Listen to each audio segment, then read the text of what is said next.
ఆమ్ ఆమె ఎళ్ళలేదు. ఏలీ దగ్గరికెళ్ళి ఏమి సమస్య చెప్పుకోలేదు. ఎళ్లి మందిరంలో ఒక మూల కూర్చొని ఆమె ఏడుస్తూ దుఃఖాక్రాంతురాలై ప్రార్థిస్తూ ఉంది. అయితే ఎప్పుడైతే ఆమె వెళ్ళి డైరెక్ట్ దేవునితో మాట్లాడుతూ ఉందో, డైరెక్ట్ దేవుని దగ్గరికెళ్ళి తన సమస్యను చెప్తూ ఉందో, ఆలోచించండి, ఆమె ప్రార్థనని చూస్తూ ఉన్న ఏలీ ఆయనంతకు ఆయనే ఆమె దగ్గరకొచ్చి ఆయన అనుకున్నాడు ఆమె మత్తురాలై ఉంది, ఏదో తాగేసి వచ్చింది. ఎందుకంటే ఆమె నోరు తెరిచి ప్రార్థన చేయట్లేదు. బైబిల్ చెప్పేది ఏమంటే ఆమె మూలుగుతూ ఉంది, మూలుగులతో ప్రార్థిస్తుంది. ఎందుకంటే ఆమె బాధ అంతా ఎక్కువైపోయిందనమాట. మాటలు రావట్లేదు, కేవలం దేవుని సన్నిధిలో వచ్చి ఏడుస్తూ ఉంది.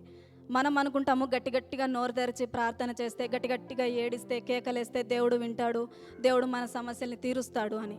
ఖచ్చితంగా కానే కాదు. దేవుడు ఈ వాక్యం ద్వారా మనకి హెచ్చరిస్తుంది ఏమి అని అంటే, నువ్వు నోరు తెరవాల్సిన అవసరం లేదు, నీ సమస్య అంతా నాతో చెప్పుకోవాల్సిన అవసరం లేదు. కేవలము యథార్థ హృదయంతో నా సన్నిధిలో వచ్చి ప్రార్థించినట్లయితే, నీ హృదయాన్ని నాకు అర్పించినట్లయితే, నీ గురించి సమస్తాన్ని ఎరిగిన దేవుణ్ణి నేను, నీ సమస్య ఏంటో తెలుసు, నీ పరిస్థితి ఏంటో తెలుసు, మనల్ని ఖచ్చితంగా విడుదల చేసే దేవుడు ఆయన అయి ఉన్నాడు.